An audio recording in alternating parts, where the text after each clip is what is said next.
बिस्मिल्लाहिर्रहमानिर्रहीम। अस्सलाम वालेकुम दोस्तों, अपनी नेक्स्ट वीडियो के साथ आपको वेलकम करता हूँ अपने इस चैनल में। दोस्तों, एक दोस्त की तरफ से कमेंट आया था कि वो इटली से कनाडा के लिए विज़िट वीज़ा लगवाना चाहते हैं, तो उसका क्या प्रोसीजर है, कैसे लगवाते हैं, कहाँ डॉक्यूमेंट जमा करवाने हैं। तो इस सिलसिले में ये मेरा वीडियो बनाने का मकसद ये है कि अगर उनके अलावा और कोई दोस्त को भी इस इंफॉर्मेशन की ज़रूरत हो तो वो फ़ायदा उठा सकता है। मैं यहाँ पे दो कैटेगरीज़ रखूँगा, एक वो जो रेजिडेंट हैं और एक वो जो नेशनल हैं, जिन्होंने नेशनैलिटी ले लिया इटली की। जो नेशनैलिटी ले ली है उनके लिए मैं नेक्स्ट वीडियो बनाऊँगा, लेकिन इस वीडियो में बात करेंगे जिनके पास सजोर्नो है, यानी कि यहाँ का रेजिडेंट परमिट है। सबसे पहले तो आपको ये बताता चलूँ कि यहाँ से कनाडा के लिए विज़िट वीज़ा अगर आप लगवाना चाहते हैं तो इसके लिए आपके पास कम अज़ कम इटली का परमानेंट जो कार्ड है वो होना चाहिए, परमानेंट सोजर्न होनी चाहिए। उससे पहले आप कनाडा का अगर विज़िट वीज़ा अप्लाई करेंगे तो उससे आपको रिफ्यूज़ल का सामना करना पड़ेगा।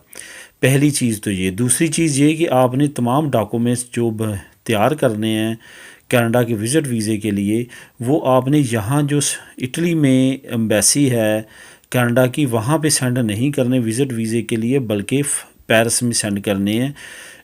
इन 4-5 ममालिक को जो है वो पेरिस का जो हाई कमीशन है कनाडा का वो डील करता है।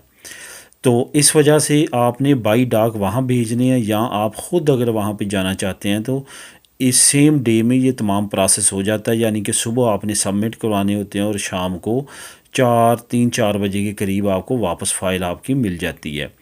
यहाँ पे ये भी आपको बताता चलूँ कि जो इटली के अंदर एम्बेसीज़ और कौंसलेट हैं कनाडा के, वो असल में दूसरे कामों के लिए इन्होंने यहाँ पे अपने कैनेडियन सिटीज़न्स के लिए उनका पासपोर्ट ख़त्म हो गया, या इटालियन हुकूमत के साथ लेन देन के मामलात, इस तरह के दूसरे मामलात के लिए वो एम्बेसीज़ और कौंसलेट काम करते हैं।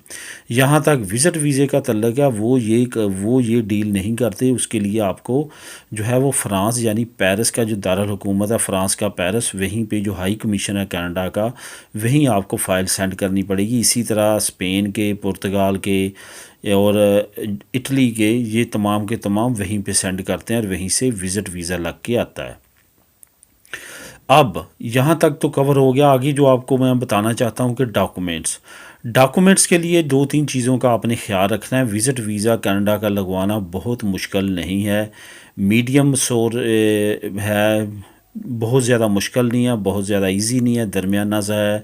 लेकिन अगर आप थोड़ा सा जो है वो तरीक़ाकार से चलेंगे तो बहुत ही आसान है। बहुत ज़्यादा लोगों दोस्तों ने लगवाए हैं, चक्कर लगा के आए हैं, वहाँ गए हैं, सारी चीज़ें उन्होंने देखी हैं।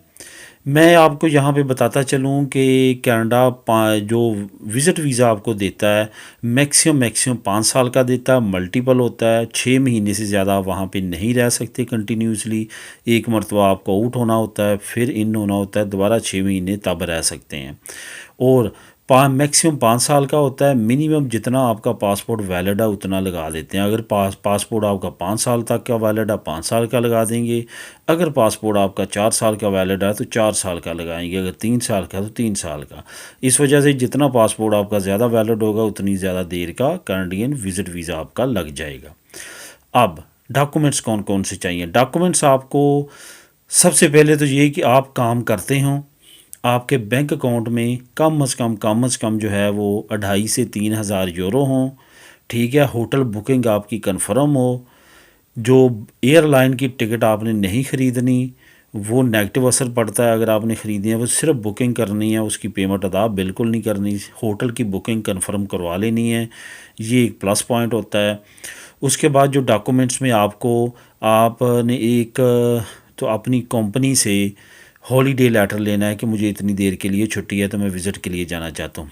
उसके बाद आपके जो तमाम मामलात हैं जिसके लिए आप जाना चाहते हैं, आप सैर के लिए जाना चाहते हैं, शादी अटेंड करने के लिए जाना चाहते हैं, किसी की तीमारदारी के लिए जाना चाहते हैं, किसी को रिलेटिव को मिलने जाना चाहते हैं, या सिर्फ़ और सिर्फ सैर के लिए जाना चाहते हैं, तो उसके लिए आपने एक छोटा सा कवरिंग लेटर तैयार करना है जिसमें आपने अपना शेड्यूल लिखना है। फॉर एग्ज़ाम्पल, मैं 2 हफ़्तों के लिए जा रहा हूँ, मैं ये देखूँगा, नायग्रा फॉल देखूँगा, ये चीज़ देखूँगा। ऐसे आपने एक कवरिंग लेटर बनाना है, उसमें आपने तमाम चीज़ें ये मेंशन करनी है करके अपनी फ़ाइल के साथ ये कवरिंग लेटर भी लगाएंगे। ये ना लगाएंगे तब भी आपकी फ़ाइल मुकम्मल है, लेकिन अगर ये लगाएंगे एक बहुत बड़ा प्लस पॉइंट है। वो आपकी फ़ाइल को जब देखेंगे तो वो सारी चीज़ें, आपका क्या शेड्यूल है, तमाम चीज़ें, ये एक बहुत प्लस पॉइंट होता है। और ये जिन जिन दोस्तों ने लगाया उनका 100% वीज़ा जो है वो लग के आया है। बहुत कम चांस है वैसे तो विज़िट वीज़े की यहाँ से रिफ्यूज़ल होने के, लेकिन होते भी हैं। ऐसा भी नहीं सोचना कि नहीं होते, होते हैं। तो इन चीज़ों का जो मैं इस वीडियो में आपको बता रहा हूँ, ये वो चीज़ें हैं जो पर्सनल एक्सपीरियंस से गुजरी हैं। मेरे बेशुमार दोस्त गए हैं, बेशुमार दोस्तों के वीज़े लगे हैं, और अभी भी बहुत सारे दोस्तों के लगे हुए हैं। कुछ चक्कर लगा आए हैं, कुछ लगाना चाहते हैं।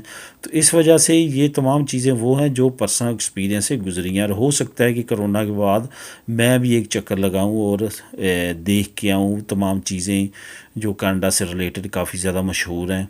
तो ये प्रोसेस है, और इसके अलावा और कुछ आपको रिक्वायर्ड नहीं है। बाकी चीज़ें जो हैं वो आपको मैंने बता दिया। सबसे बड़ी चीज़ फाइनेंस। और एक चीज़ आपको और बताता चलूँ कि वो लोग जिनकी फैमिलीज़ इधर हैं, आपके साथ हैं इटली में, उनके लिए तो बहुत ज़्यादा प्लस पॉइंट हो जाता है, क्योंकि उनको मालूम है कि ये अपनी फैमिली के पास वापस आएगा। यहाँ पर ऐसा नहीं हो सकता कि ये जो है वहाँ पे रहेगा और फैमिली उनकी इधर, जिनकी फैमिलीज़ इधर हैं, चाहे वो इटली में हैं, स्पेन में हैं, पुर्तगाल में, जहाँ भी हैं, वो अप्लाई करना चाहते हैं विज़िट वीज़ा, उनके लिए तो बहुत ज़्यादा फिर हो जाता है।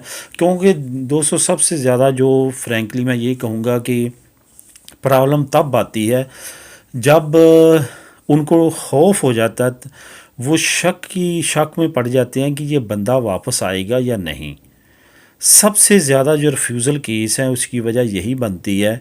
सिर्फ वो 2 स्टेटमेंट 2 लाइनें लिख देते हैं कि हमें डाउट है कि आप उधर जाओगे तो जाकर वापस नहीं आओगे, और वहाँ पे आप इलीगल हो जाओगे। जब आप वहाँ पे ये उनको बताते हो कि मेरी फैमिली इधर है, मेरा ये सोर्स ऑफ इनकम है, मैं सेट हूँ यहाँ पे, मुझे कोई मसला नहीं है, मैं सिर्फ़ और सिर्फ सैर के लिए जाना चाहता हूँ। अगर आप 1-2 दोस्त मिल के सैर का वीज़े इकट्ठे अप्लाई करते हैं फिर भी बहुत प्लस पॉइंट है। अगर वो दोस्त आपके तमाम के तमाम एक ही फ़र्म में काम करते हैं फिर और ज़्यादा प्लस पॉइंट है। अगर आपकी फ़ैमिली इधर है तो फिर और ज़्यादा प्लस पॉइंट है। उनको ये चीज़ें जो है मैटर करती हैं कि आप जो है वो सैर करके वापस आ जाएंगे। एक ही कंपनी के होंगे, उनको मालूम है ये ग्रुप में जा रहे हैं, कंपनी ने छुट्टी इकट्ठी दी है ताकि ये सैर सपाटा एंजॉय करने के लिए जा रहे हैं और फिर वापस आ जाएंगे। इन तमाम चीज़ों का जो है वो आप अगर ख्याल रखेंगे तो इंशाल्लाह ताला 100% आपका विज़िट वीज़ा लग जाएगा। दोस्तों ये थी वीडियो जिसमें मैंने मैक्सिमम इन्फॉर्मेशन प्रोवाइड की पर्सनल एक्सपीरियंस की बेस पे। मिलेंगे नेक्स्ट वीडियो में नई अपडेट के साथ, नई इन्फॉर्मेशन के साथ। अल्लाह हाफिज़।